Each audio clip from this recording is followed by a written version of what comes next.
What up, people? What's good? Salute. Yes, sir. Yo, what's good, everybody? Salute to the tribe. We're hip hop and comics and hip hop. We're a niche channel. Reserved for the best. It's super dope. I do sell comics. Check me out on Instagram at @6th_element_comics. Yeah, because comic books are the sixth element of hip hop.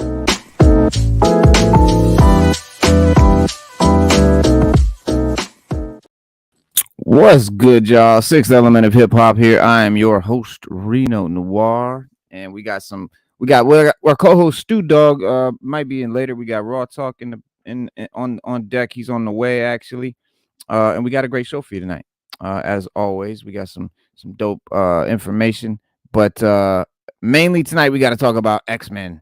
We're gonna talk about X-Men 97, episode 5, especially because damn. Yeah, man, it was a rough one. In fact, the name of it was Kill Your Mutant Darling. What was it? Kill Your Mutant Darlings? Something like that. Yeah, and they sure do. They sure do kill some mutant darlings. Yep,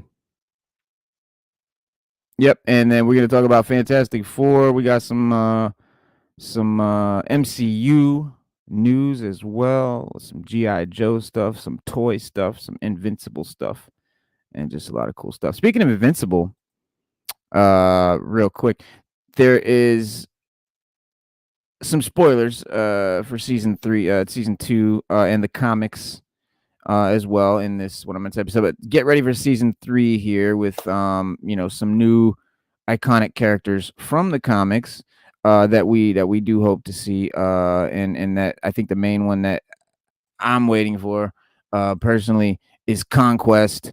But dude, Wolfman.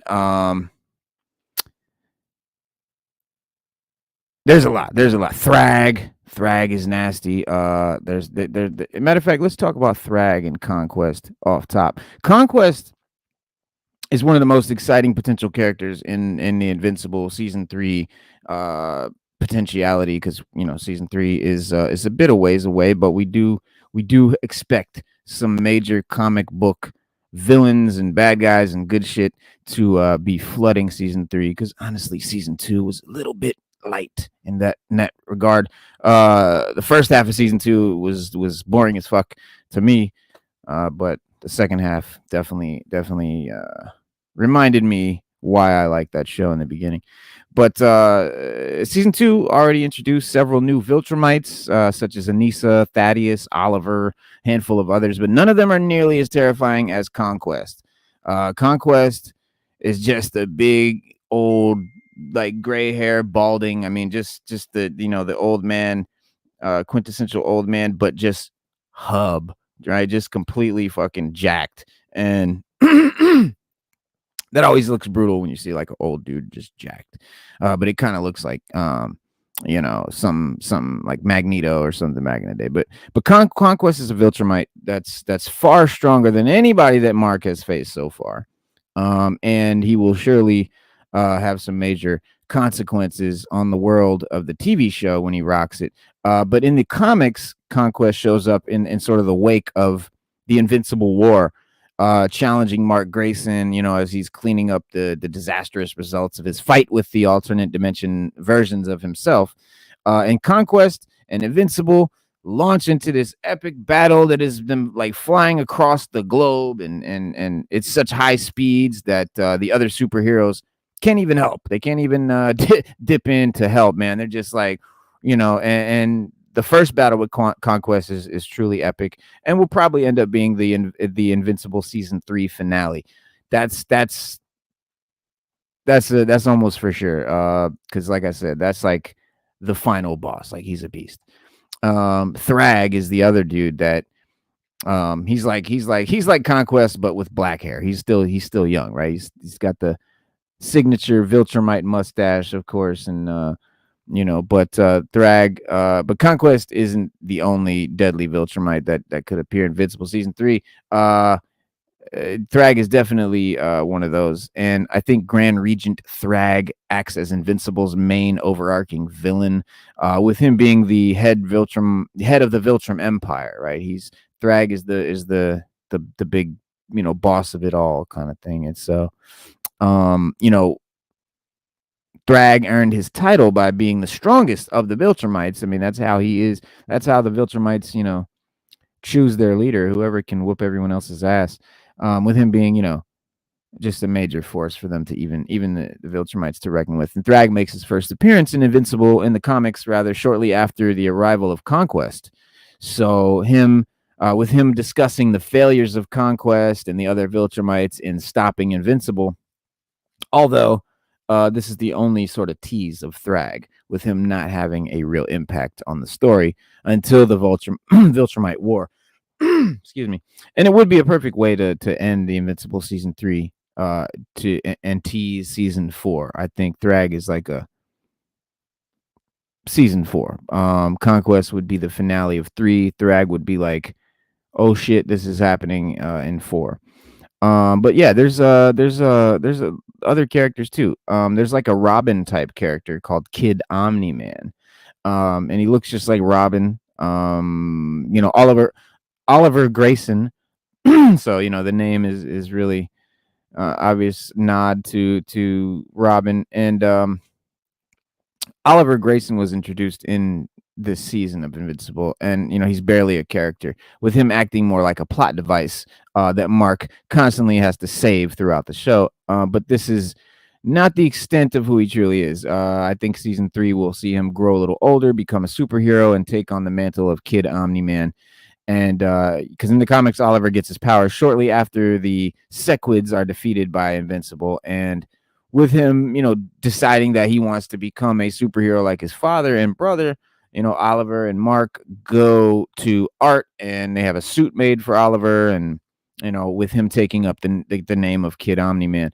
And from this point on, Oliver is a main character, with him starting out as Invincible's sidekick and then becomes his own superhero. Invincible's new arch nemesis, Powerplex, is a very unique villain that rounds out his rogues gallery. And he's really only an antagonist to Mark, right? He's with him otherwise being a superhero. But Powerplex is a character who has the ability to absorb and reuse the energy of others, and kind of like my man Bishop. And Powerplex is a character that I think will be very dynamic and make the show super exciting. With him holding a grudge against Mark with Invincible due to his sister being killed during an Invincible Omni-Man battle in Chicago, which a lot of Mark's villains seem to be, well, at least a few of them seem to be victims of his battles, or side, just some side bystander that gets hurt or something like that, and then they take revenge. I know Levy was one of those. Angstrom Levy was sort of like that. But I think thus Powerplex stages the kidnapping of his wife and child in an attempt to get close to Invincible. And of course, he's planning to kill him, but it all goes wrong, and Powerplex accidentally kills his own wife and child. This causes Powerplex to hate Invincible even more, with him flying into a blind rage anytime they cross. And the attempts to rehabilitate Powerplex are incredibly interesting. I think it's going to be super dope and fun to finally see this arc in the show. This is a lot of characters. Multi-Paul is kind of like a duplicate. Kid Thor is an interesting Invincible character. He got his start as part of the Capes comics. He's like, initially seemed like no crossover characters from other Image Comics properties would appear in Invincible, with several of them being replaced throughout the first 2 seasons. But the future of Kid Thor appeared in Invincible season 2's future Guardians of the Globe team. So we can expect to see more of him. Tech Jacket is another one. Tech Jacket is an incredibly popular Image comic superhero, with him essentially being the company's version of Iron Man mixed with Spider-Man, and the young armored hero has plenty of his own stories that could act as their own Invincible spin-off show, but he also does play a major role in the Invincible storyline, with him having a hand in defeating the Viltrumites during the war against the Viltrumite Empire. So due to Tech Jacket, being one of Earth's strongest superheroes, Thaddeus sends Alan the Alien and Omni-Man to recruit him as part of the Viltrumite war team. So Invincible season 2 ends with Omni-Man and Alan the Alien in prison, teasing their breakout and their intergalactic quest for Viltrumite weakness in season 3. But it is likely that we will meet Tech Jacket in season 3. Wolfman is one of my favorite looking dudes. He's another Image comic superhero that plays a big role in Invincible season 3, with him having a hand in the conflict between Mark and Cecil. Wolfman is a character that has headlined his own Image Comics run. But he's more famous for his own stories. He does play a major part in the Invincible arc too.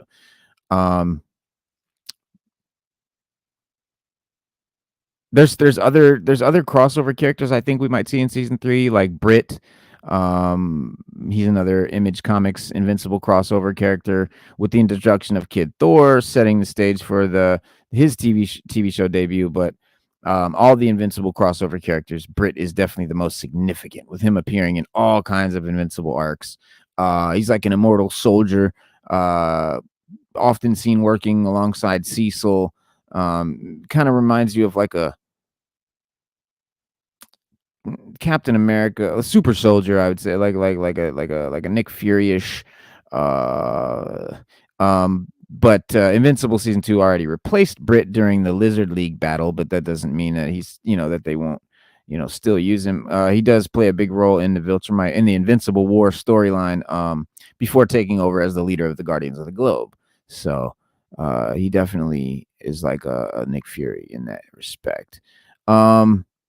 The evil Mark Graysons, it's not a character, it's not a guy, right? It's several guys. It's the evil Mark Graysons, the evil versions of Mark. Vader's Taters, what up, man? Chilling, man. Long time. Yeah, Doug. But these characters are definitely going to be exciting additions. There's several. I think there's about 8 of them. Invincibles, Marks, evil Marks.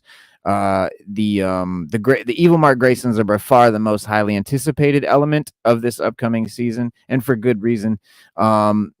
Angstrom Levy travels to different dimensions, right? And he recruits the help of all the different evil Mark Graysons and brings them back to the series' main universe and unleashes them with, them wreaking havoc throughout Earth. And this is the Invincible War storyline.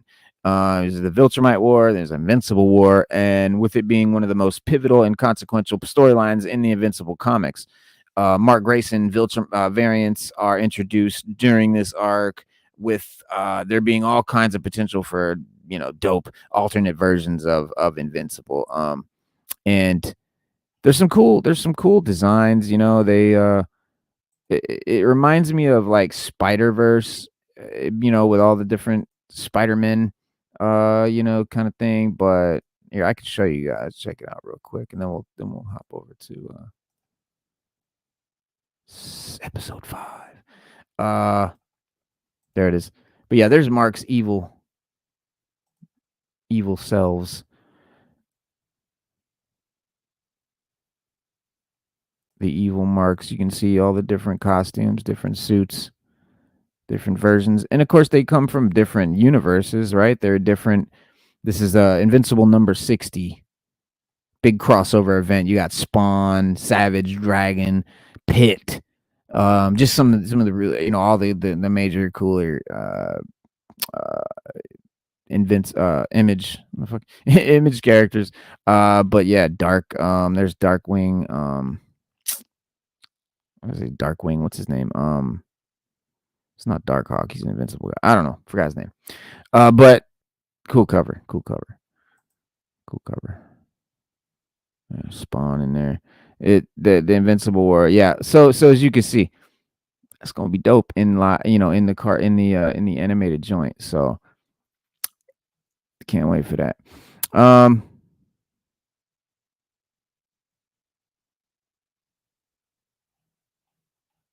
Fuck it. Let's get right into it. I'm not gonna kill one more time. I want to get into it. And again, if you haven't seen it, I tried to give you guys enough time. This is X-Men 97, episode 5. You have to have seen it by now. If you haven't, just go watch it. Spoilers are upcoming, and they're real spoilers. Okay, once I start talking about this episode, if you haven't seen it, you're gonna be pissed. So you've been warned. The episode 5 of X-Men 97. It's called Kill Your Mutant Darlings, right? And they do that. They kill your mutant darlings. It was correct. It's crazy, man.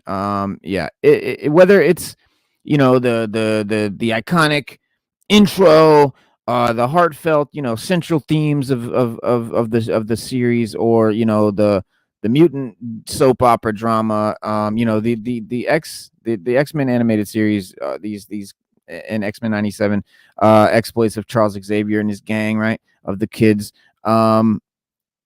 It's just it holds a special place in 90s kids' hearts, and even us 80s kids. We loved it too.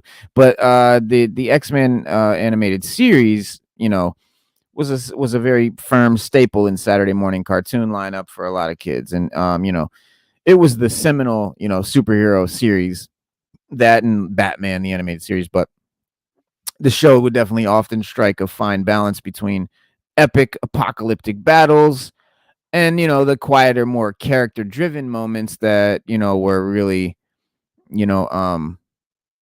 gave us a lot of character development and made us care about the characters, and it just, I think that's what made the show great. It's what made it so epic and so resonate so deeply with everybody, because it wasn't just action, it wasn't just cartoon adventures. It was real writing, it was real literature. Like but this episode was definitely a heartbreaking episode. To be honest, I wasn't ready for this one. It starts as a potentially wholesome episode, quickly turning into the most devastating, and man, did they set that up. They really got us. It's episode 5. It's called Remember It. It's a special day in the United Nations. Is finally going to recognize the mutant nation of Krakoa. Like, we're all, and I'm thinking, dude, this is like, did I say Krakoa? Genosha. I'm thinking it's like Krakoa, though. I'm watching, I'm like, this is like Krakoa. Like, they're gonna do, this is like, they're gonna do the X-Men 97 version of Krakoa. They're gonna call it Genosha. That's cool, because I know they couldn't, they're not gonna go into the whole Hoxpox story, so I didn't expect that. But X-Men the animated series has always been good at taking comic stories and adapting them and maybe changing them just a little and stuff like that. So I figured, cool, they're doing Krakoa and Genosha. Hell yeah, X-Men are finally getting, or mutants are finally getting some respect. And the X-Men are giving TV interviews, ahead of the big event, and for many of the X-Men, the anchor is saying Xavier's school is the only home they've ever known. People who've fallen through the cracks, forgotten, desperate to belong. And Genosha is this beautiful, almost Disney World-esque place, and you see mutant kiddos running around and using their powers, and right, everything's frolicking. It's just beautiful, and it's just like Krakoa. It's just like, I'm like, oh man, this is dope. Mutants living in peace among other mutants, frequent celebrations in the street, right? Kurt Wagner and Nightcrawler just poofing all over the place, doing shit, taking people all over. It's just fun, right? And I'm thinking, this is great. Genosha wouldn't be possible without the work of the X-Men, and that's when I knew, wait a minute, wait a minute. And then I remembered what happened in Krakoa, and I'm thinking Orcus. And I'm like, oh shit, it's about to get real crazy. And when Trish asks, the reporter asks Scott, she's sitting down with Scott, and she's asking about his relationship with Jean Grey. A beautiful story is recounted, but it doesn't stay that way. A question about Scott and Jean's baby, who was forced to leave the present day and go to the future, who we know becomes Cable, with Bishop in search of a cure for his sinister released disease, the techno-organic virus, and it's since gotten to a little bit of a rant. I mean, listen, I would have done the same thing. I mean, he was pissed. I would have been pissed too. I'd have been like, the fuck. But it's Scott Summers. It's Cyclops. So we don't expect that out of him. He's usually good at keeping his cool and not giving into those sort of emotions. Um, but he does. He gives in, and like I think any of us would. And he kind of goes into a rant about how ungrateful human beings are being for everything the mutants have done for them, and he's fucking right. Of course, it's like, and for the first two acts, love is the central conflict in the episode. We're seeing Scott and Jean, and we're thinking about Madeline Pryor and the loss of their son, and the fact that Jean and Jean's clone are both mothers, in a way, of the son. And then Rogue and Magneto are rekindling their long lost romance that we'll get into in a second. And no, he's not a pedo. He's not grooming, but we'll talk about that too. But much to Gambit's chagrin, of course, obviously, Gambit's like, that's me, Shuri. You know what I'm saying? What's going on? My share. Rogue tells him that their relationship, that her relationship with Magneto is different, because his magnetic powers allow him to have physical skin to skin contact with Rogue. And of course, Gambit can't touch her at all. And she wants the D. Let's be honest. She's not getting any. And she's like, hey, this guy can lay the pipe, and what are you gonna do? Of course, Gambit's like, well, it's not all about that. And but she's like, yeah, it kind of is.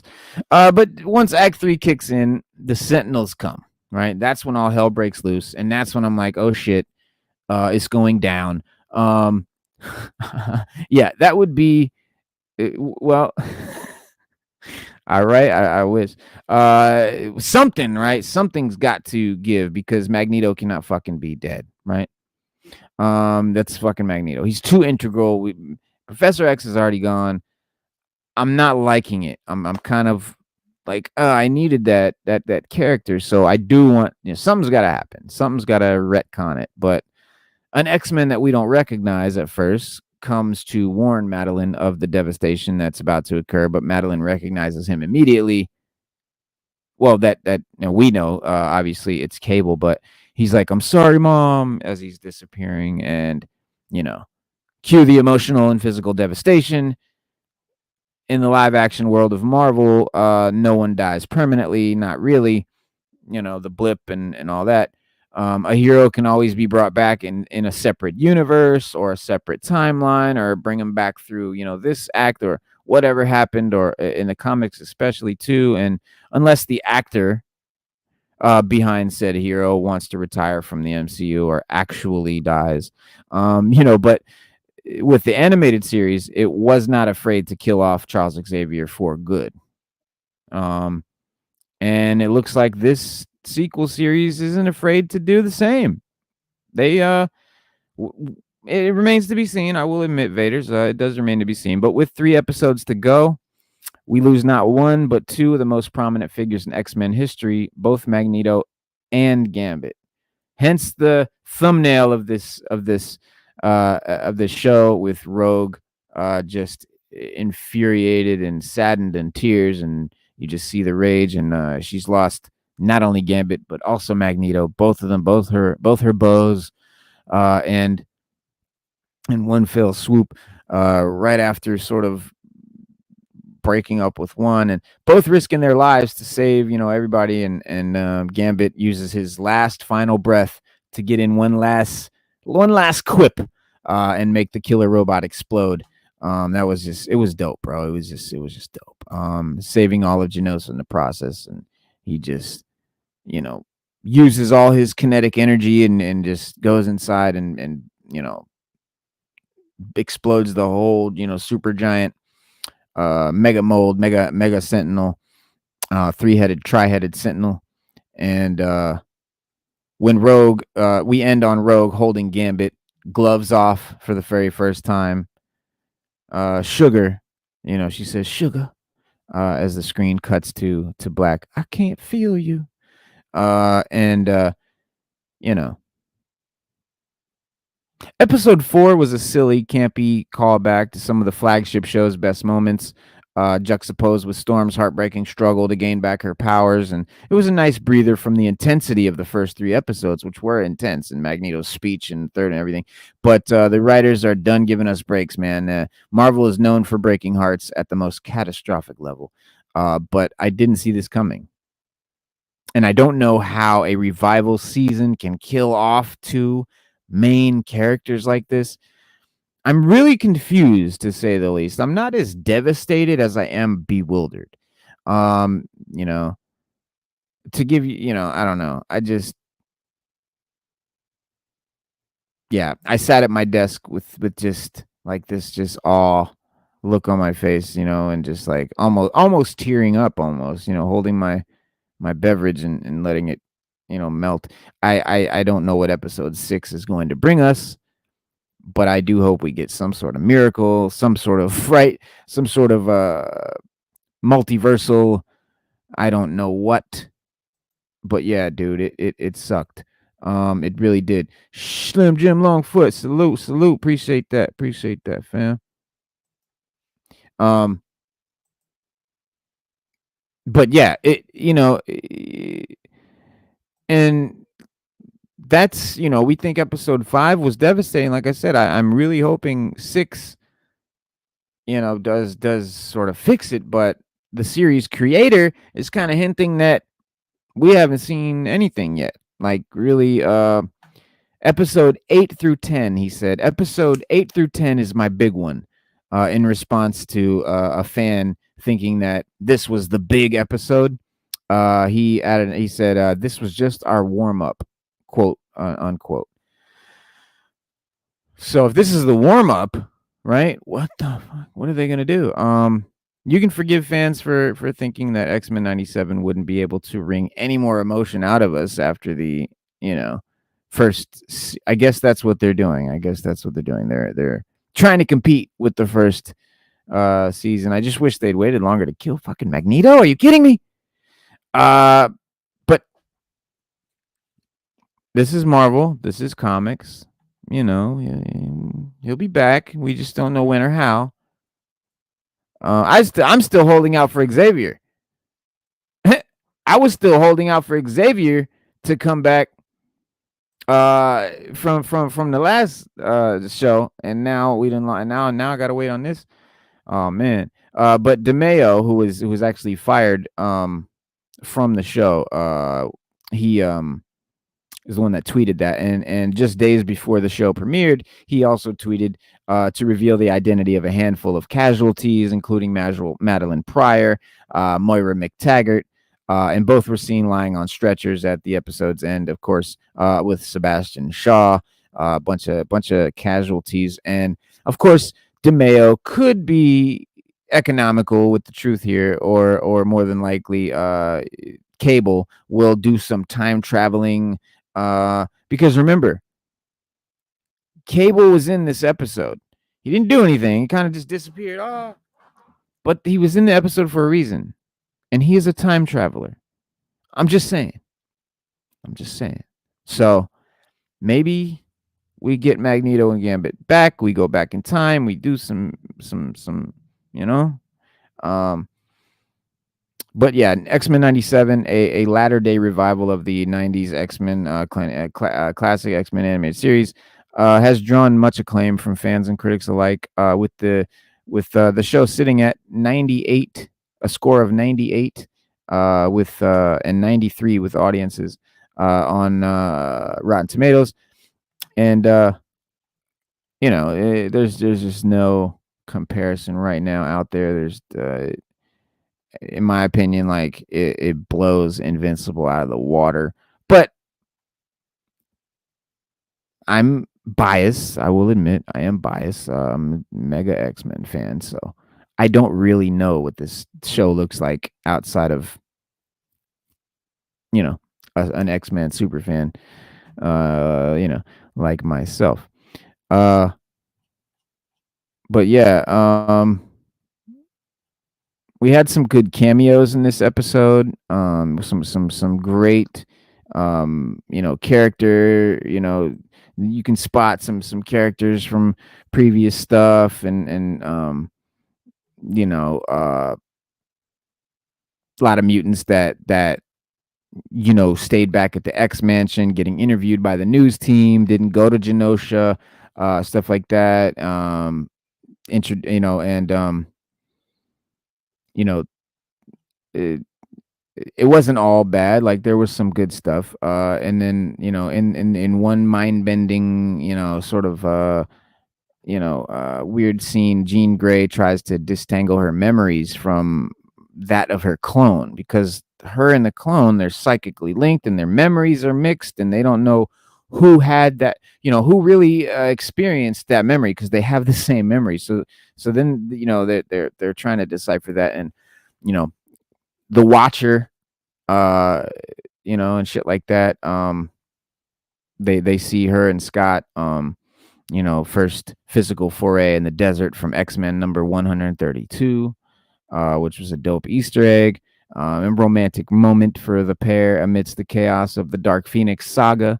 It was dope, and this isn't the only comic callback. There's lots of comic callbacks, right? Jean's discovery of Scott and Madeline Pryor having a telepathic affair is an exact mirror to her experience catching Scott and Emma Frost doing the same thing, committing a telepathic act of adultery in New X-Men number 139. And it was amazing to see so many iconic moments from Jean's comic past. It's just unfortunate they were both used to stress how much her and Scott's relationship has deteriorated. But away from this relatively timely plot, the episode takes Rogue, Gambit, and Magneto away from domesticity, and they do get into some action. So it's for everybody. This episode had something for everybody. And X-Men 97 foreshadows two iconic aspects of modern comics in the latter half of this episode.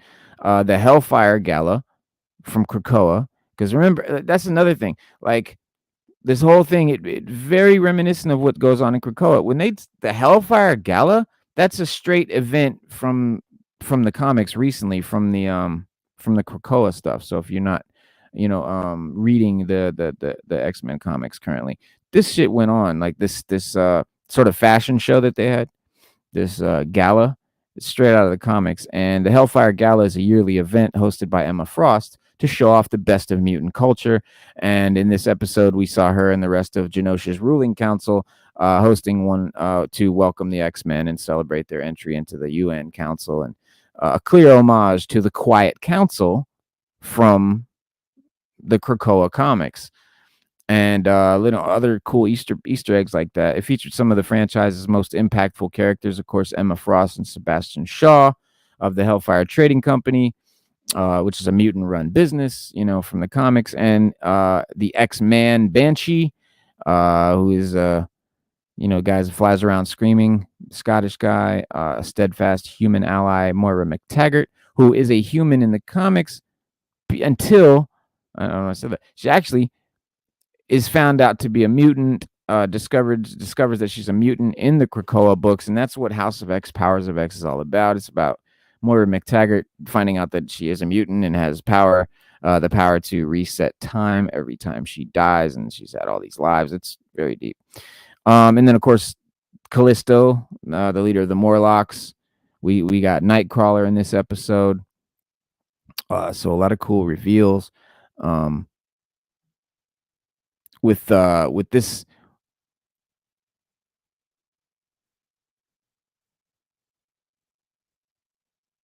Hey, I'm just reading the chat. Yeah, that's what I'm thinking too. And yeah, I'm not. Yeah.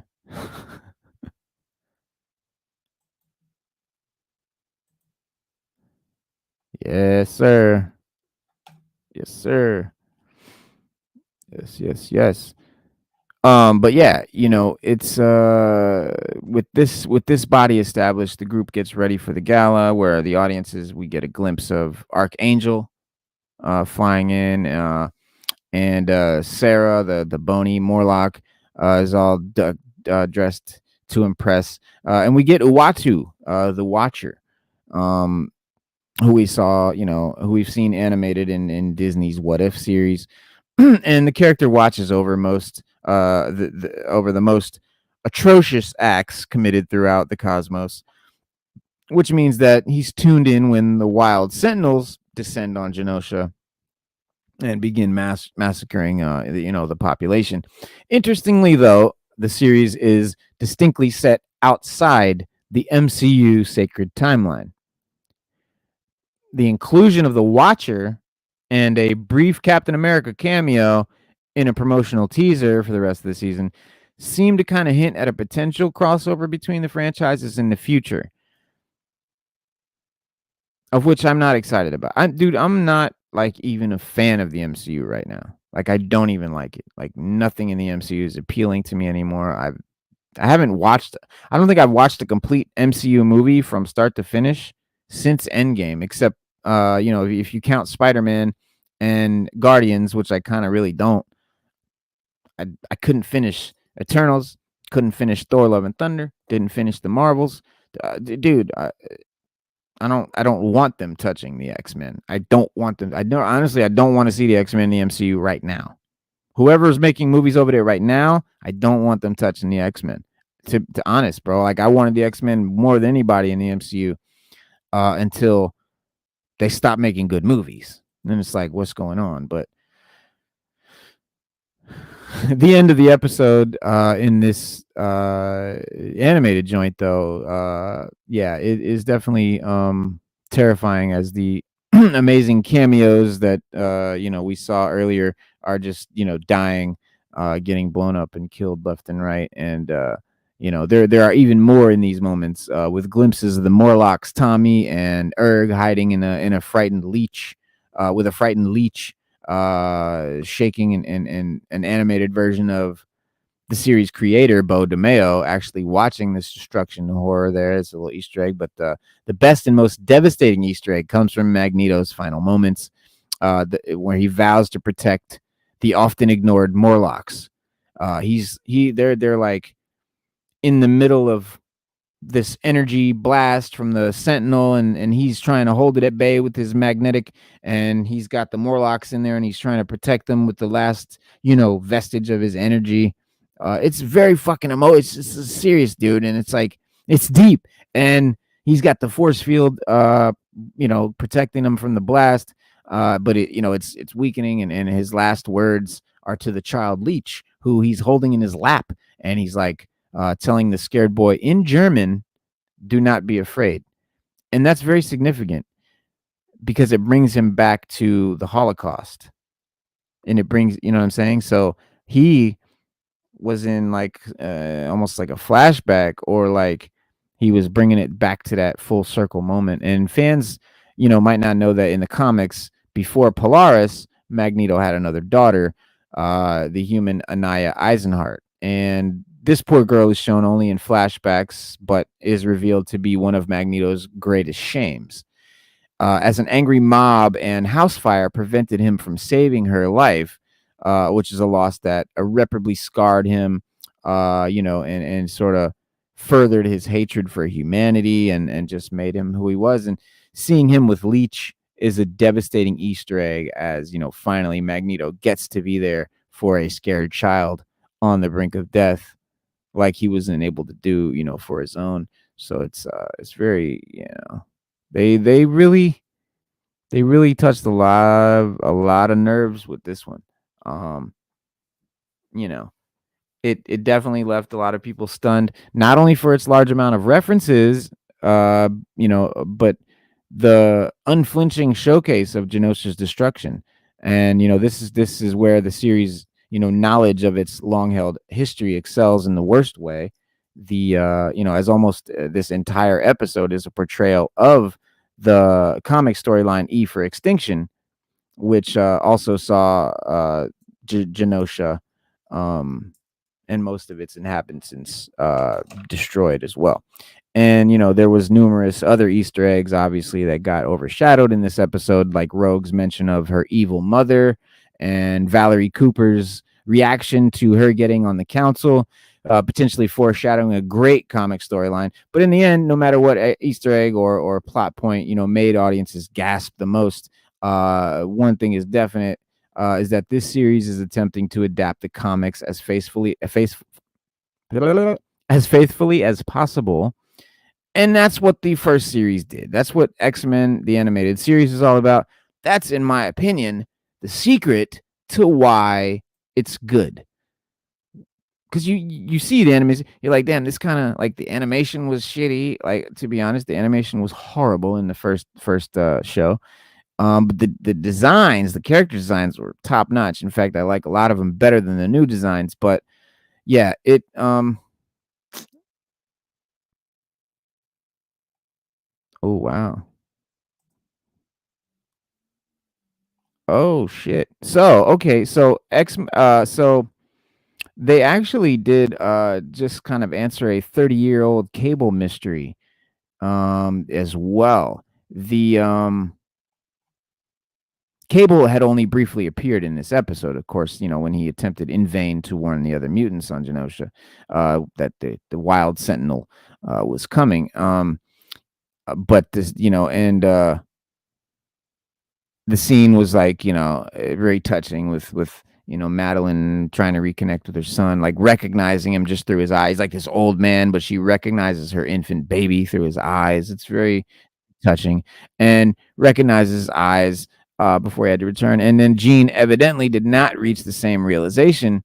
Her interactions with Scott throughout X-Men 97 have failed to throw up this important piece of information, which has been the case ever since X-Men the animated series, suggesting that Jean is none the wiser, that she just isn't aware of Cable is their kid and stuff. And and despite this is despite Jean's interaction with Cable, and she's just oblivious, suggesting that she discovered the truth of his parentage at some point. But the series definitely heavily implied that Jean became aware of Cable's, that Cable was her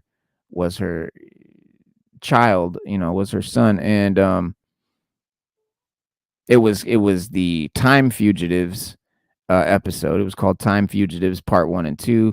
It was a little arc there. It was like a little two-parter. And X-Men 97 seems to establish that this was not the case right now, given Jean Grey's silence on the matter. It's somewhat a positive development, though, given that Jean Grey has never seen fit to enlighten Scott or, let him know what was going on, suggesting that she didn't because she didn't know the truth herself rather than just through spite, like it was implied in the show. So it's better. But Jean's ignorance of Cable's parentage could be attributed to his time displacement during their interaction. But this, it feels like I think it warrants elaboration. Given that Jean Grey is one of the most powerful X-Men on the team, one of the most powerful telepaths in the world, in the universe, and her telepathic power should have revealed this information without, forget your eyes. She should know, like, psychically. Especially given that Cable hinted at his own awareness in the original series.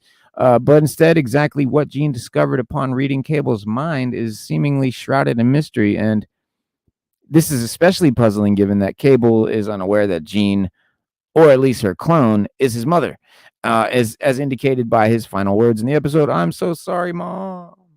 And Cable, being none the wiser in X-Men the animated series, has evidently been retconned by this fact, as the powerful time traveling mutant would have been aware than if he is aware during this episode. But either way, the developments sets up X-Men 97 for an even more heart-wrenching moment, I think, in the upcoming episodes. There is definitely some more devastation and deep shit coming that they've set up already. And X-Men 97 has cemented the fact that Jean Grey hasn't been withholding this important information from Scott, like most people thought, that Cable's father has always been unaware of his true connection to the time traveler.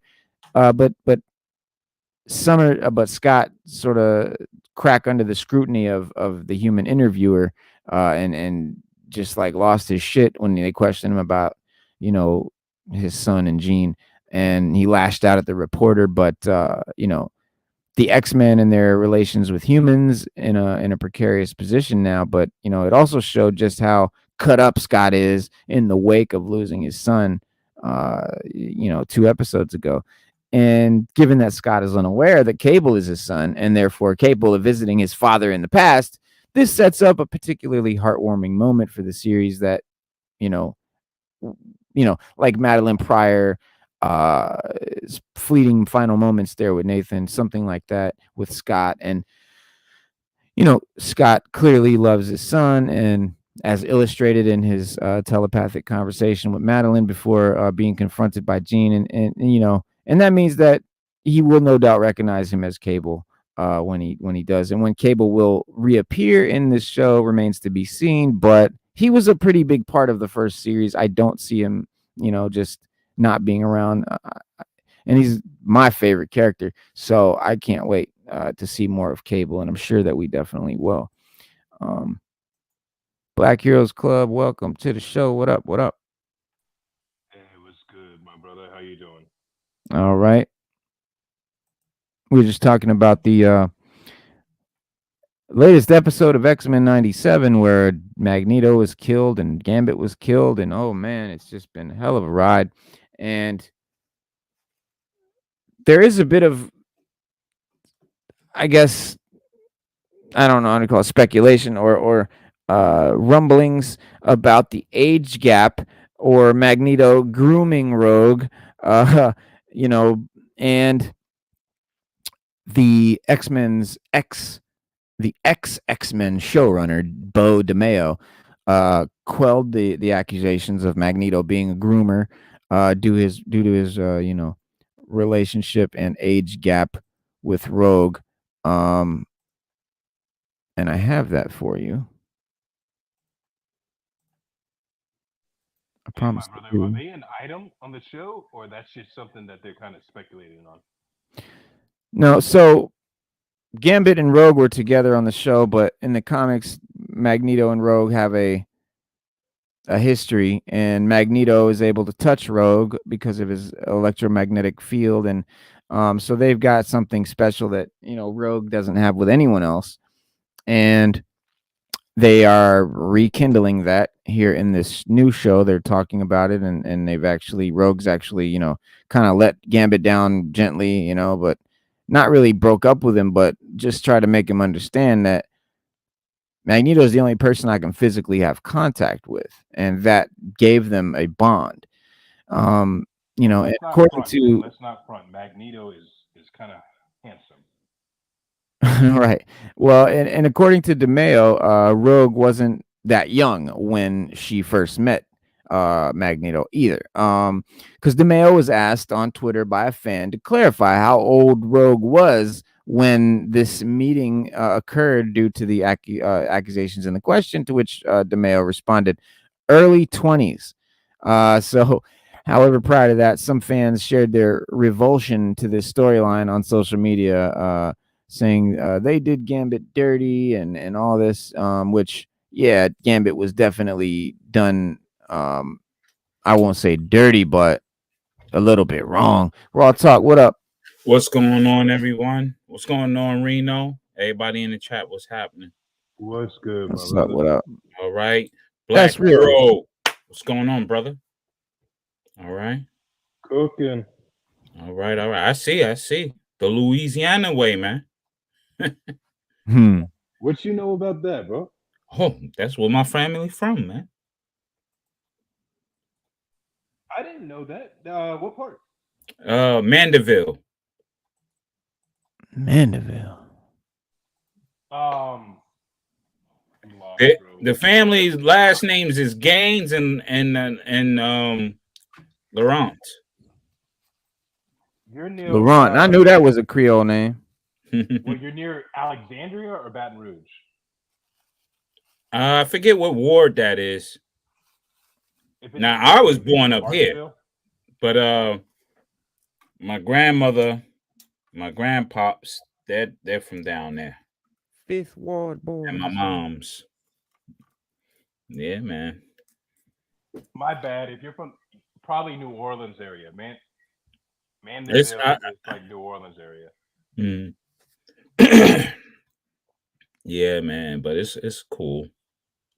Yeah, Yeah, it's lovely down there too. I mean, it has its moments, but for the most part, it's real cultured people down there, man. Real culture yeah, and everything, man. It's awesome. yeah.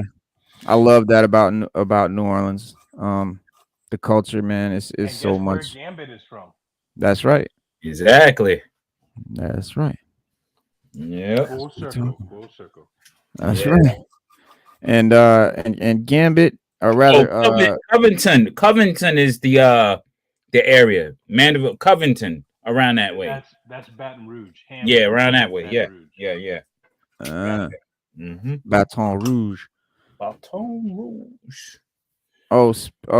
Since you're here, real quick, Raw Talk. What's up? What's up? We show off the Dr. Mindbender. Ah, Finally got him, yes, sir. Thanks to Raw Talk. We got the Mindbender in full effect, and I'm about to chrome him out. We grabbed the got the Trooper. Yes, sir. Third, Yes, sir. third. So now I got all three, and of course Grunt. I'm gonna have to heat his guns. Look at that. Oh yeah, it's a crazy thing with classifies the Sometimes they do. rubbery gun. Yeah, sometimes they're rubbery. Sometimes they're crunchy. I don't know if they're brittle, but Mm. I got like a little heater fan that I just blow the heat fan on the guns, and once they get hot and malleable, and you just flatten them out, make them flat and straight, and let them dry and cool straight, and then they're fixed.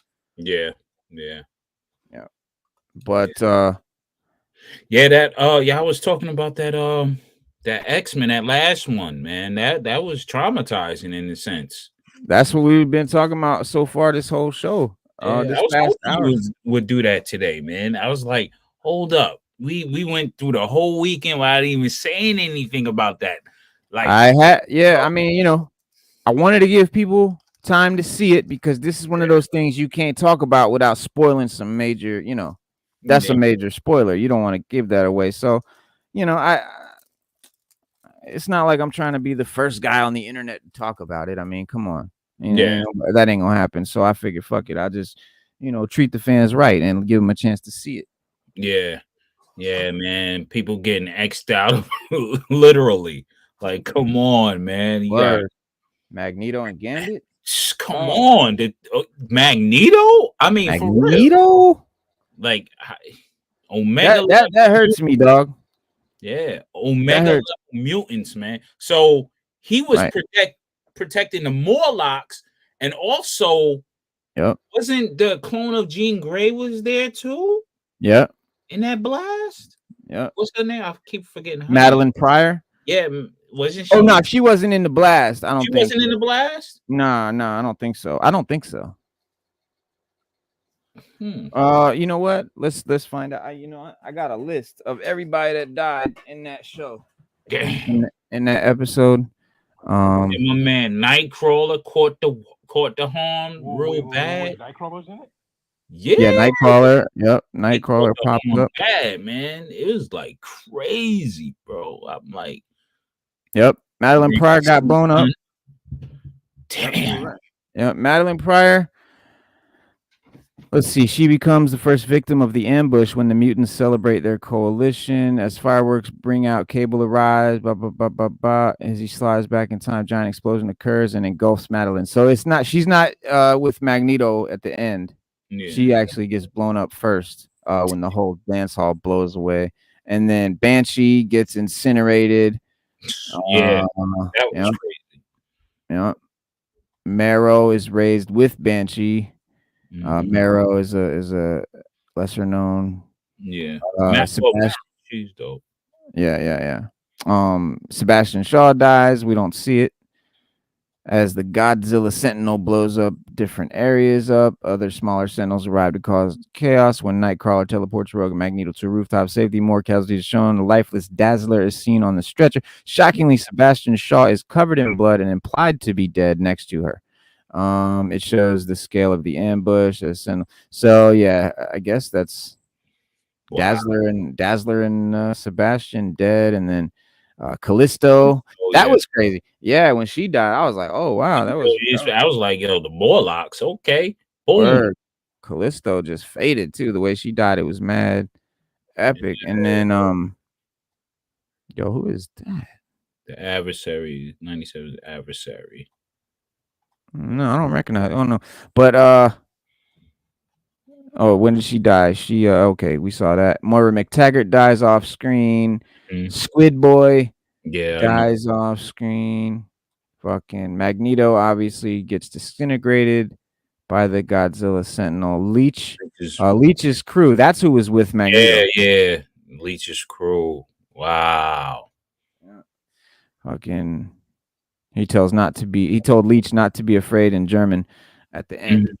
That was Yeah, dope. That was dope. And then of course Gambit makes a powerful sacrifice. but Gambit. but then you got to think how many more of those giant Godzilla. You know what I'm saying? If that one made it, Yeah. Yeah, I mean that's just one, I don't know. That it doesn't seem like they have a lot of those things. That was probably the only one they had at the time, but they made that. They can make more. but also there's one thing that I think everybody's failed to miss. I think they're dead for that sequence, but I don't think they're all dead. Because remember when What do you Cable mean? said, I'm too late. Well, that's what I'm saying. I think yeah, I think they're dead, but I think Cable's gonna come back and save them. Change the Try and do some timeline. time Yeah, travel. Right. Yeah. yeah. Because that's always the caveat, you know. And that's why they showed Cable. I was like, okay, Cable's in this episode. This happened. This happened. They Mm. showed Cable for no reason. He popped in and popped out, didn't do anything. So that's just telling us that time travel is involved here. And yes, Magneto is dying. Yes, Gambit is dying, but we just saw Cable, so don't worry. Yeah, right, for real. That's what I think. Yeah. But god damn, this is some gas. Jesus Louise. But yeah, Ooh-wee. when Pryor saw her son, she figured it out. She looked at the eyes. She was like, "Oh, Word. that's my son right there." Yeah, that was Crazy. dope. Yeah, man. That was dope. Which I feel like Jean Grey and Madeline, they should have been able to psychically know that that was their son. Mm-hmm. But who knows? But I think Scott Summers. I mean, if they want to rewrite history or whatever, you should have went with Pryor and let Wolverine Mm. get Jean. Yo, Yeah. I mean, you had a baby with her. So. Yeah, they should have. ain't no debate. Like everybody's happy. Uh, But they do things crazy. well, I thought this was gonna play a video of some sort. Oh, okay. It's just her with hair blowing in the wind. Yeah. It's a GIF. Mm-hmm. But yeah, that was someone saying, please clarify how old Rogue was when she met Magneto, because some are already calling him a groomer. And it's like, come on, dude. Yeah, see that's the silliness of it. Like, come on, man. It's like this is a cartoon based on a comic book character. Okay. Obviously, they're teenagers in the beginning. Most of them are, right? Yeah. So, but at the same time, you can't relate it to today's time. Yeah, I know the X-Men. Plus, by the time they meet Rogue and shit, they're older. Yeah. By the time they meet Rogue and all that, they're in their 20s, Yeah. So, I mean, because they were teens back when it was just Angel, Beast, Cyclops, and fucking, Jean Grey. It was just the original core team. Those were the teens. But once they did the giant size X-Men, they were a little older. Yeah, they were older. And then Rogue and them, I think they were still teens. They brought them. Yeah, they were young when they came. Yeah, they were young. They were teens. They were young. But Rogue, in the movie, but in the comics, Rogue was like wasn't even a good guy at first. No. She was wild. Yeah, because the influence of her moms or what have you. And she got her powers from fucking Captain Marvel. Mm-hmm. But that's crazy, man. Like That's people want to go crazy on everything now. Everything is related to some sort of controversy, yeah, problematic. yeah. Oh, this is a problem. We can't have this in the comics. It's been there. Deal with it. You know. Hmm. I Yeah, and mean, everything you don't oh, have to but if relate everything to today. Like shit that is fucked up now might not have been fucked up back then. Like, it just the way society was, shit wasn't looked at, as problematic or whatever. remember, you going back. If you really go way back, young daughters were given to wealthy Yeah. aristocrats Yeah. for land Yep. and cattle. So that was part of history. Is that messed up? That's how Yeah. most people got on this planet through Yep. that. If you think about it, it's like it's weird. But Hmm. yeah, now it looks it. Yeah, now it's Yeah. going to be bad. But It's uh, like, sometimes something, like nowadays it might not be that bad because of the way, or it might be, looked at worse because, today we don't have to do certain shit we might have had to do back in the day and shit like that. It's just like technology and civilization and all that has made it where certain things are, now they don't have to be done anymore. So yeah, it's looked at as bad. But back when it had to be done, it it was wasn't a bad thing. So you just gotta let shit be what it is. Um, what happened to Black Heroes Club? it's like I guarantee everybody's great granny was younger than her husband, much younger than her husband. Yeah, much I younger, like guarantee that. teenager. Yeah, like She old, like probably 50, she's 40 probably year old. like 16 and Yep. her husband is 20, 25, 30. Or 40 something. That too. A landowner, his wife done died. It might be an old man. They did it like old men. Their wife Yeah. died. They get a new 16-year-old. It's That's wild, just bro. that's just it it's It's the way of the crazy, but world. that's what's going Nature. on these Yeah, it was days. his I nature. mean, back then. But nah, what are they saying? They're saying about that. They're saying this isn't the only controversy aimed at X-Men 97 as Morph. Oh yeah, the whole Morph thing. Blah. Yeah. That Tired. was funny what he did to Logan though. Yeah. Yeah. Yeah, that was crazy funny. I was like, yo, he's like, Morph, what I tell you? Yeah. Like, yo, Morph like to do that stuff to him. He's crazy. Exactly. Yeah, because Morph can be anything he wants. So he Exactly. is the they He them. is non-binary. Yeah, he is the real non-binary. Yeah, so That's why I'm shapeshift. like, cool. Him and And what? old girl, what's her name? What you call his mother? And Nightcrawler's mother. She's a Oh, non-binary. Mystique. Yeah. Mystique, yeah. All Word. shapeshifters are Right. non-binary. So Yeah. yeah, Yeah. it's Facts. And so I was like, yeah, that don't even bother me at all. And matter of fact, listen. And what the dude the actor that plays Morph said X-Men 97 is never going to say the word non-binary because nobody said the word non-binary in the 90s. He said it's not that it didn't exist, it was just in no way a mainstream term at the time. Morph's understanding of who he is could equate to what a modern person would say is non-binary, but he just doesn't have the terminology for it. At the same time, they, them wasn't a concept in terms of using it as a pronoun. yeah, exactly. And that's from the mouth of the people doing this shit. Yeah. Right there. And there's some dope scenes from the show. There's Morph. I mean, right there. It don't get no more non-binary than that. Word. Yeah. Yeah, there you go. So for me, non-binary is the same as the word shapeshifter. Every character that can change from one gender to another or form into a human or animal, that's just another word for shapeshifter for me. Mm-hmm. Yeah. Yeah, yeah.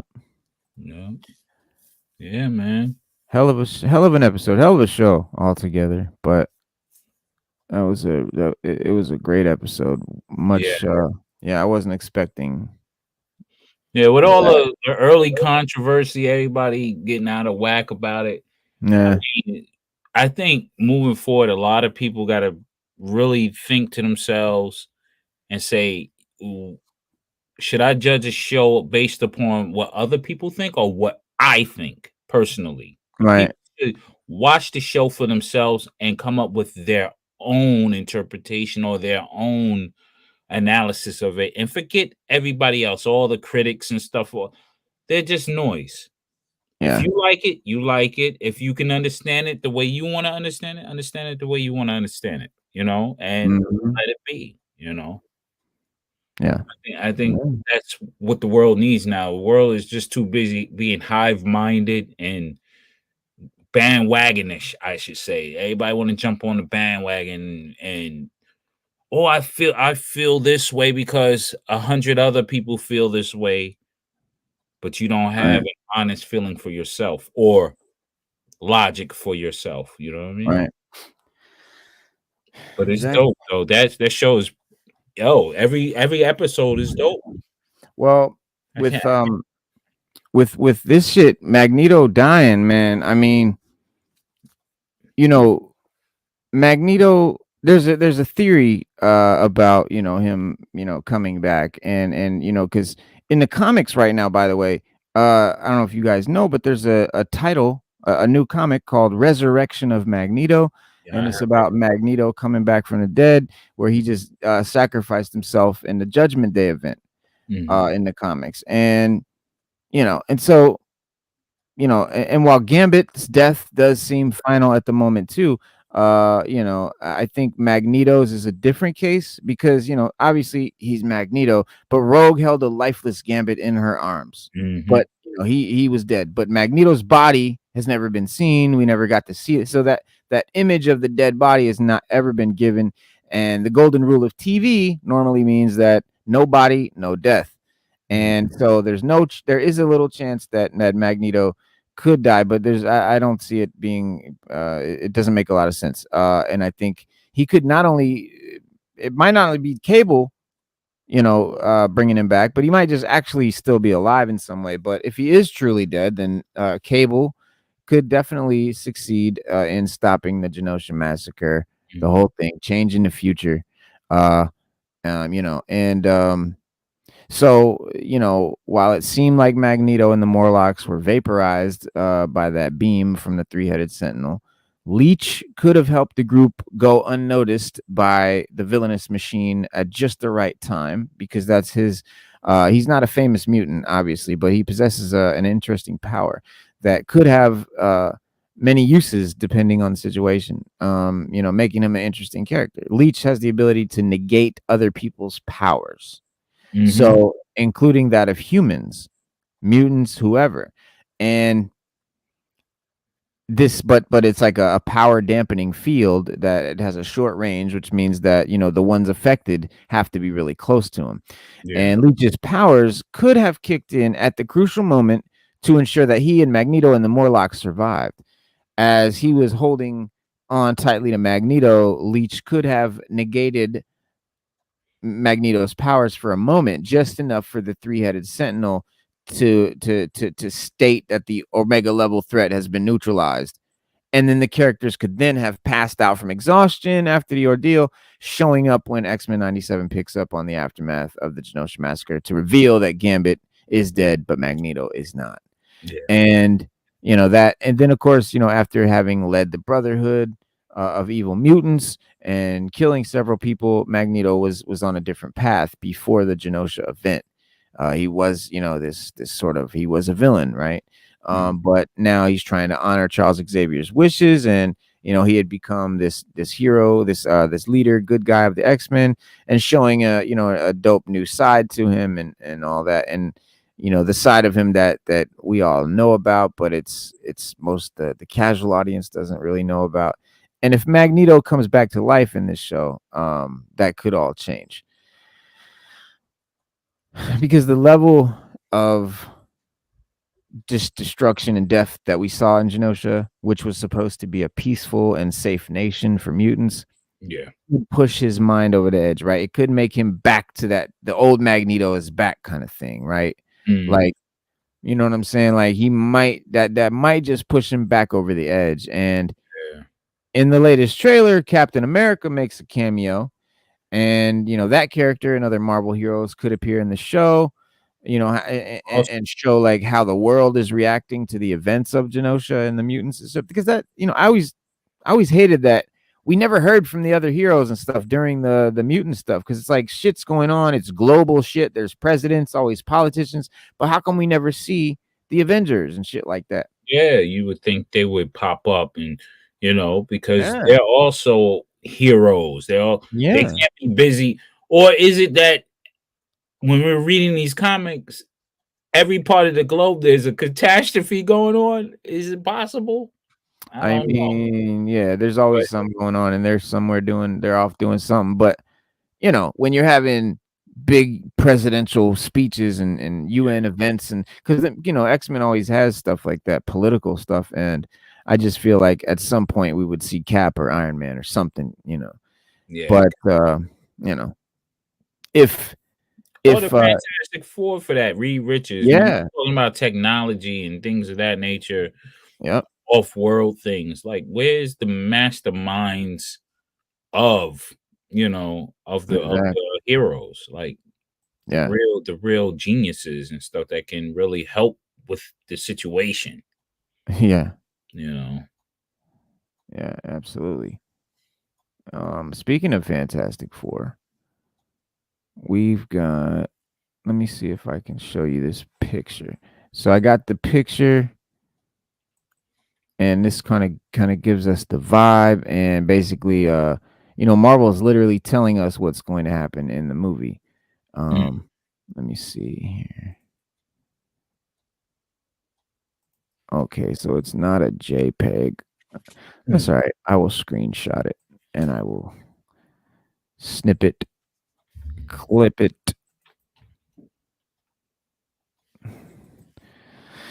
save it, and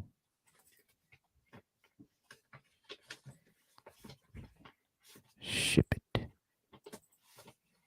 Blah blah. So that's like a old school 1950s, almost Alex Ross. Well, Alex Ross. I mean, yeah, but almost like Norman Rockwell. Uh, This is what, 1977 or something like that. Oh, was supposed to be set in the 1960s with and mm, it. I think it. We didn't really originally know. I think fans once were not really sure of what the movie would be about, or what type of version of it. Because we've had so many Fantastic Four movies. Uh, mm. it's like, what else can they do, or what are they going to do this time? And let me get some of my water. Pause to sip some water out of the show. Yeah, the Fantastic Four, man. Get your motherfucking water. But yeah, they first hinted at the Comic-Con that the film was announced in December 2020, with fans like spending years speculating who the cast might be, and and stuff like that. And um on February 14th, we Marvel announced the cast and released a special Valentine's Day announcement that gave us plenty of hints about the movie, including the appearance of Herbie, which is the robot. It's an acronym, HERBI, and it's a robot, and the fact that the movie would seemingly take place in the 60s. Mm.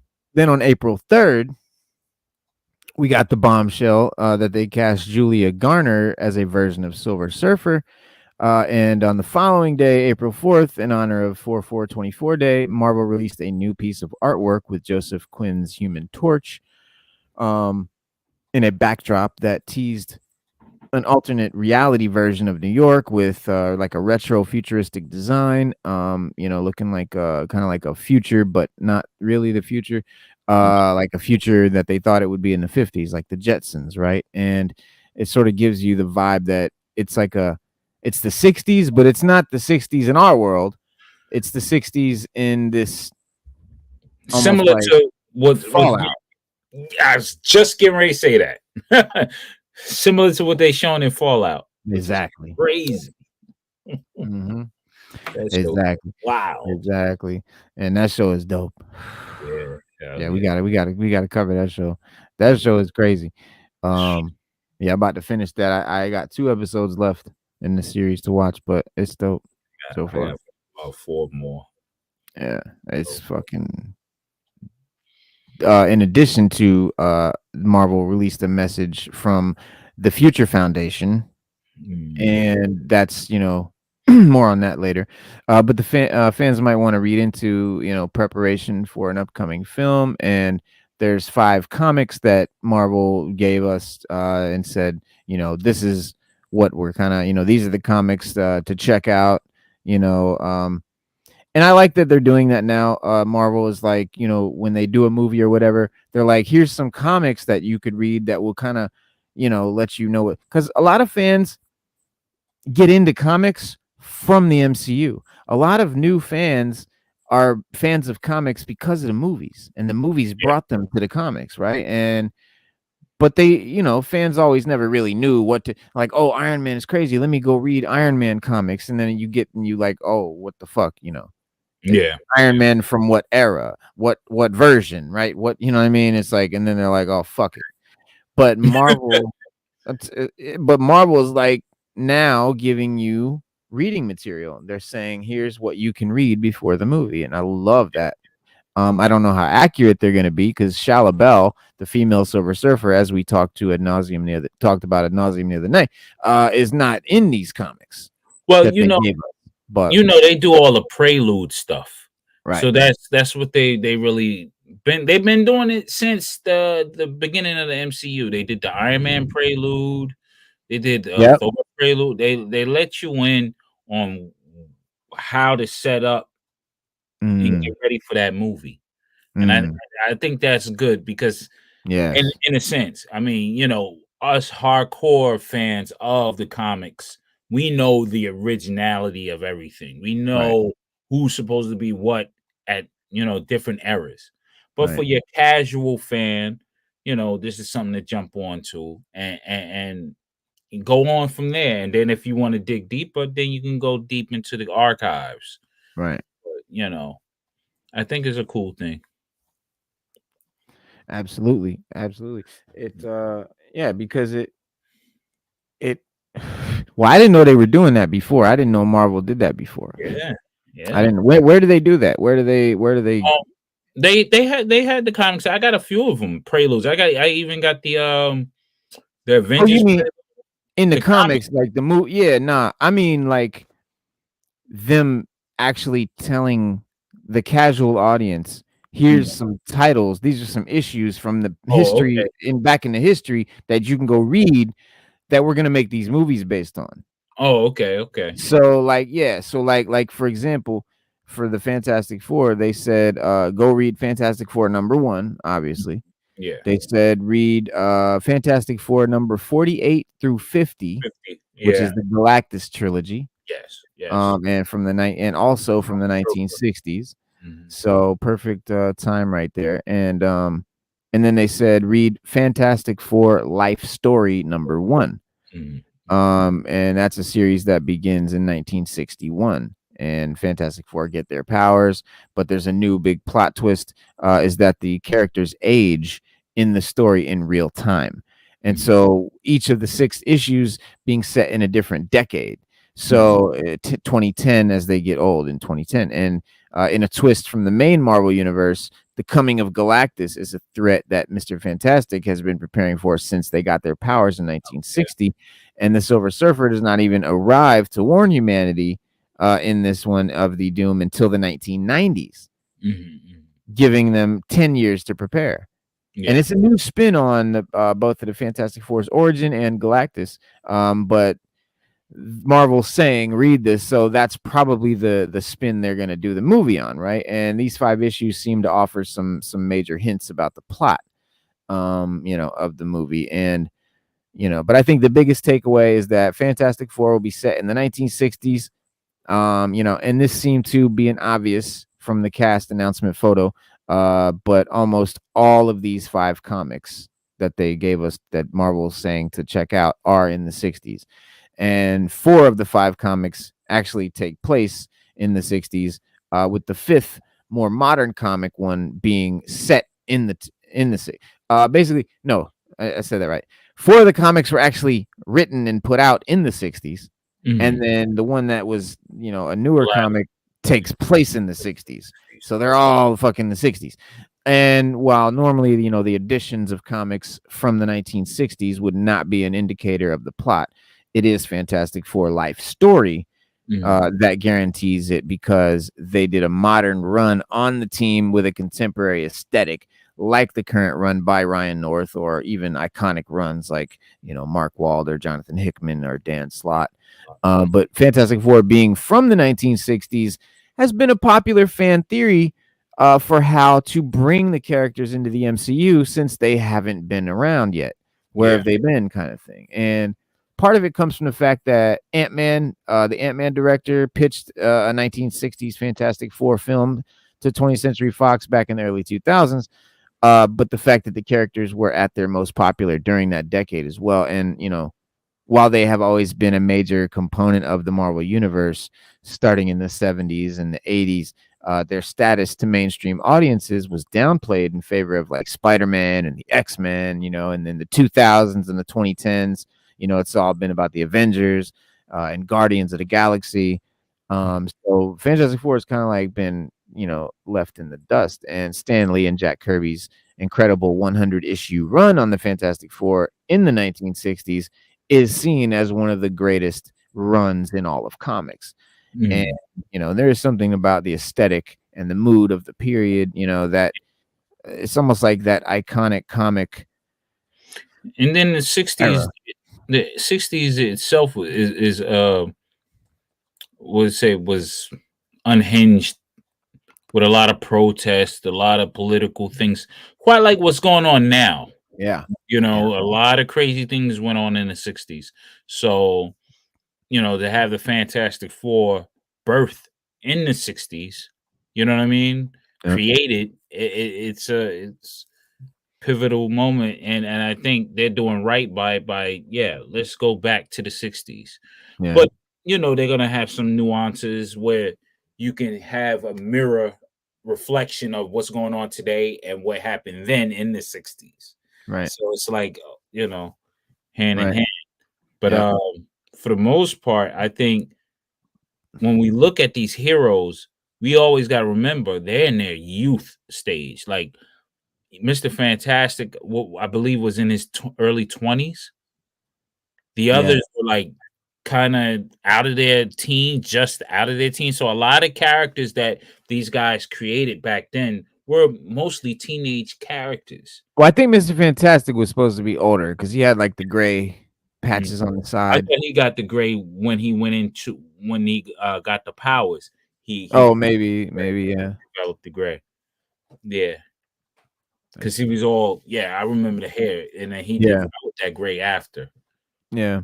Yeah. Well, that's the 1960s aspect of the movie in those comics. Now the same 5 comics that are 4 of the 5 comics that Marvel recommends feature Galactus and Silver Surfer.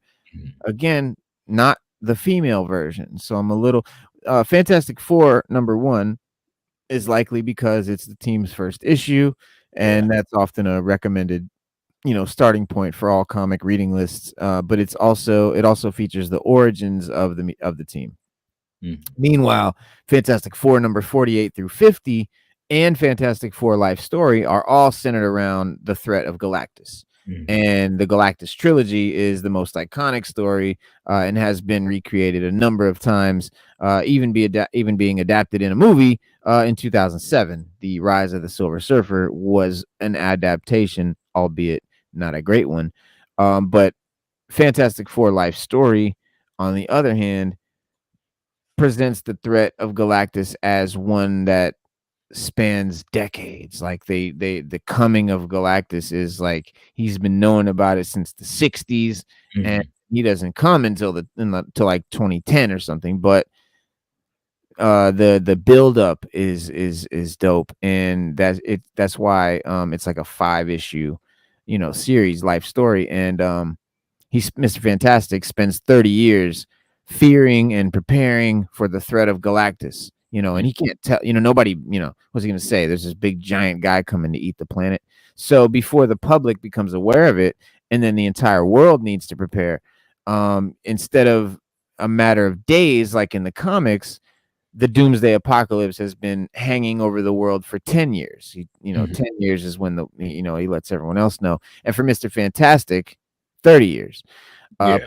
Film has already confirmed the presence of Silver Surfer, but not the one that the fans want. Instead of Norrin Rad, they're saying instead of Norrin Rad, Silver Surfer, they're using his love interest, Shalabal, who was the Silver Surfer in like a what if one-off comic. She was a team with him, like a couple, two Silver Surfers together, and that was it. Mm-hmm. And it's not like she's a real character, so there is no real character that they're using. And it's weird that they're not recommending the comic that she becomes the Silver Surfer in.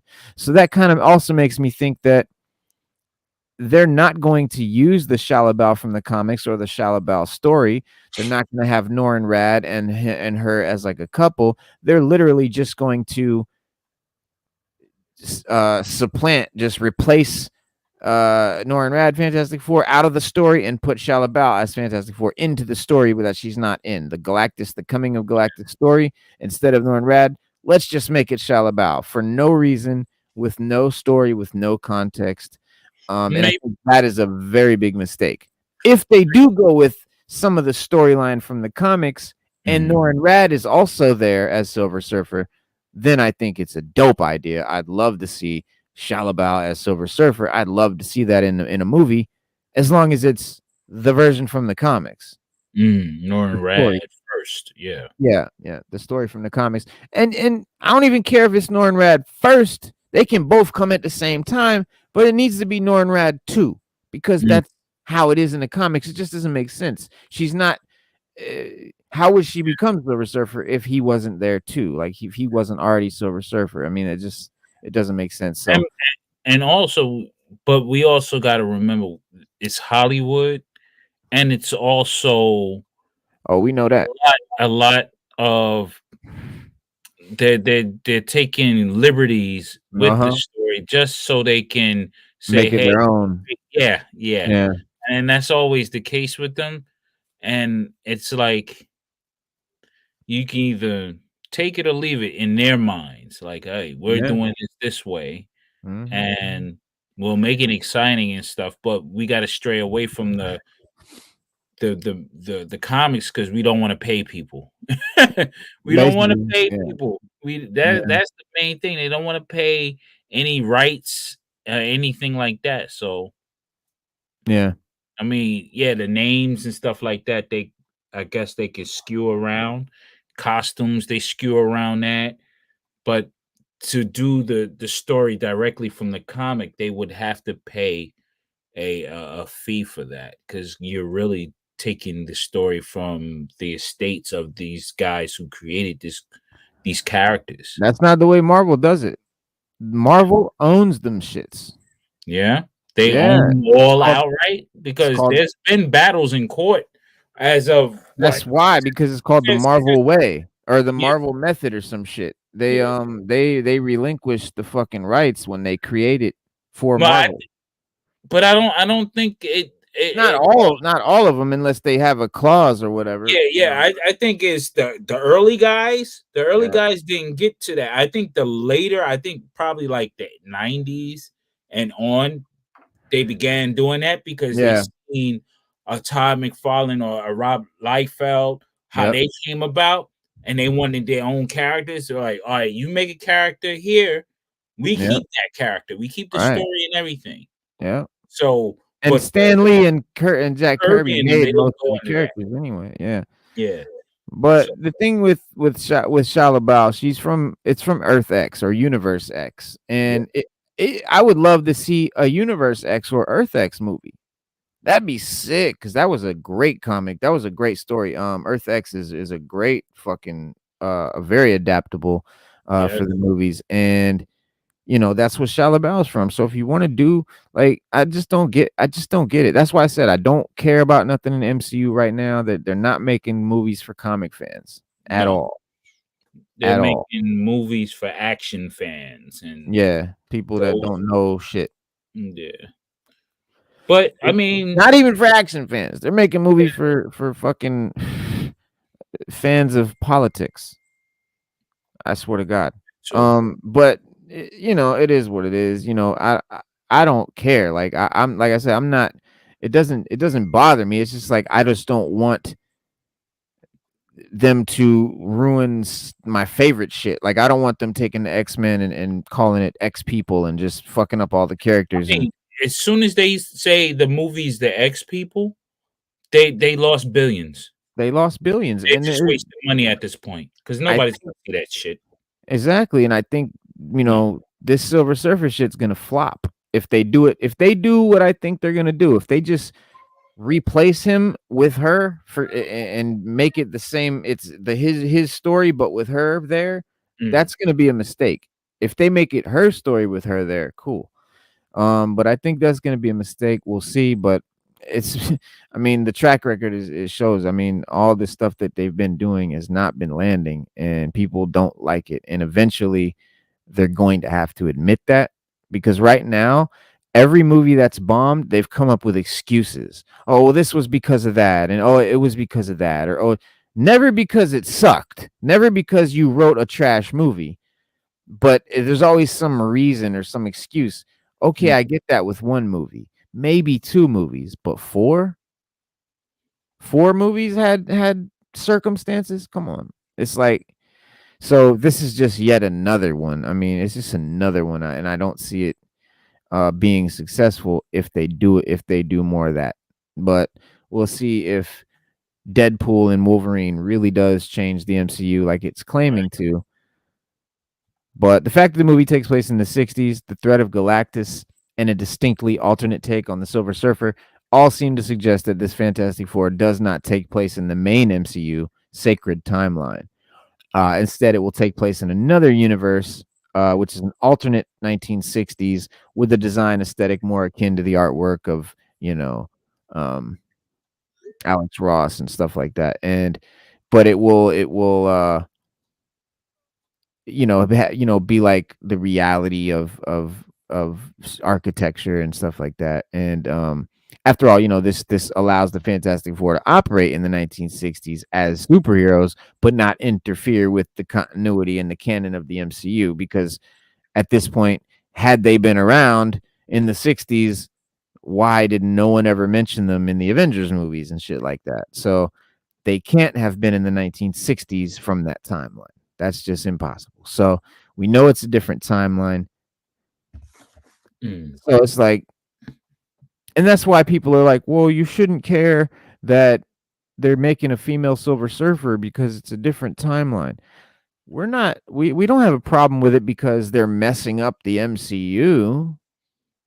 We have a problem with it because it's bad writing. Yeah, that too. Unless it's good writing, unless they do the Shia LaBeouf story from the comics, then that's that's how we prove we're not sexist.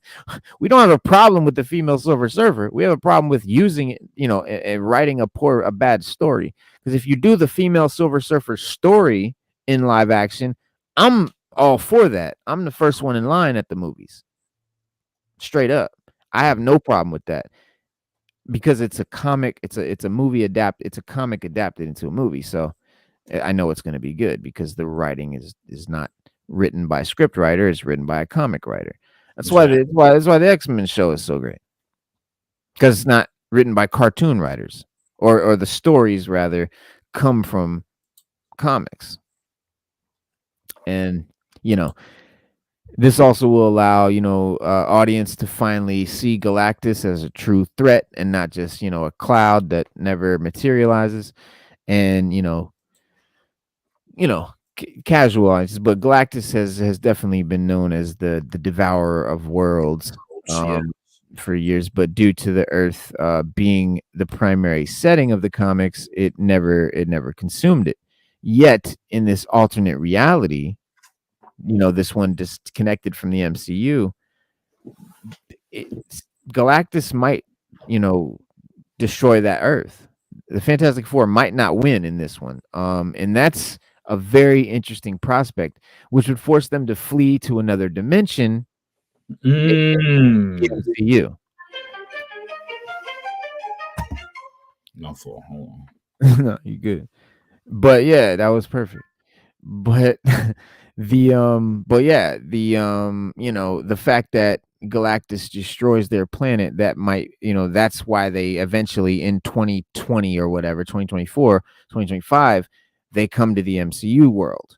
They come to that universe or whatever, whenever it is that Galactus comes and destroys their world. And it's worth noting that the Fantastic Four is set to release in 2025 on July 25th, 2025, and this means that it will arrive less than 1 year before Avengers 5 in 2026. While details about that film are not known and have changed as the original plans for the Kang Dynasty are scrapped. But if they come to the MCU, like I think it was who was it that said that? That was Slim Jim. He said they're going to Captain America them. And they just might. They might, like how he's a man out of time, they might be heroes out of time and space. They're out of a different world. And it's known that the movie, the Avengers 5 movie, is going to closely tie in with Avengers Secret Wars, and Secret Wars is likely going to be an adaptation of the 2015 version of the event. And while that event is known as a big multiverse epic, at its heart, it is a Fantastic Four story. So Secret Wars #1 even sees the Fantastic Four constructing a life raft as the main Marvel universe is destroyed. And the Marvel heroes in the raft then find themselves in the newly constructed battle world, not affected by the changes done to reality. And this could be how the Fantastic Four movie ends, which would adapt the Galactus trilogy. The movie might end with Fantastic Four, failing to save their world and maybe even their universe from Galactus, resulting in them creating a life raft that would find them stranded in the multiverse. And they are confirmed not to appear in Avengers 5, but the film's mid-credit scene could see the newly constructed battle world inhabitants finding the life raft and having the Fantastic Four step out, setting them up for the major role in Avengers Secret Wars. And then Future Foundation and Franklin Richards, a lot of dope shit. My favorite part of anything by Hickman, I've already said 1,000 times, is dope to me. Everything he's done is dope. Now, I'm not a fan of Fantastic Four comics, never have been, not really been a fan of the team ever, but Jonathan Hickman changed that. Like his fucking Fantastic Four, dog, it's one of the most recommended comics I can tell you. Franklin Richards, bro, creating universes under blankets and shit. It's just crazy, right? And it's one final thing before we end, is worth mentioning is the fact that on the Marvel website, the comics recommended were from the Future Foundation, creator writer Jonathan Hickman and Steve Epting, in Fantastic Four number 579. In July 2010, the team was formed following the death of the Human Torch. They are a philanthropic organization created by Reed Richards to serve humanity's future better, and whose members include not only the surviving Fantastic Four members, but also Dr. Doom, Spider-Man, members of the Power Pack, and Reed Richards and Susan Storm's own kids, Franklin and Valeria Richards. Franklin Richards, who is the most powerful mutant, like probably the most powerful character in all of Marvel. He's just total. He can totally warp reality.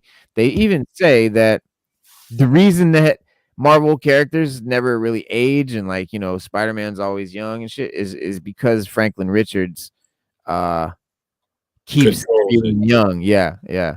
That's like actually a real rumor in the comics, but That's great. um yeah, and Franklin Richards is rumored to be a part of the film, which it would be very exciting if they did that right. Of course, if they were making like a dope Jonathan Hickman, bro. If they adapt anything Hickman does, dude, it's gonna be a major, major fucking blockbuster, bro. It's like that Twilight Zone movie. Remember with the kid that controls all imagination? Like he had them people trapped in his crazy house with the cartoons and stuff like that. Yeah, yeah, That's how that is. Like he controls your yeah, reality. yes, That's crazy. yeah. Basically, Kid he just controlling reality. everything. And in the comics, he's one of the most powerful beings in the universe, and he has the ability to manipulate reality and psionic powers. And in the Universe X, the same comic that Shalabal originates from, Franklin Richards ends up becoming that universe's Galactus Yeah. after the original one dies, and reality needs a new Galactus to keep the cosmic balance. Mhm. But an older version of Franklin Richards communicates with his younger self during the Future Foundation run, which could play out in the Fantastic Four. Life story spans decades, so the Fantastic Four film might be set in the 60s, Mhm. but we can only speculate. Yeah, true. But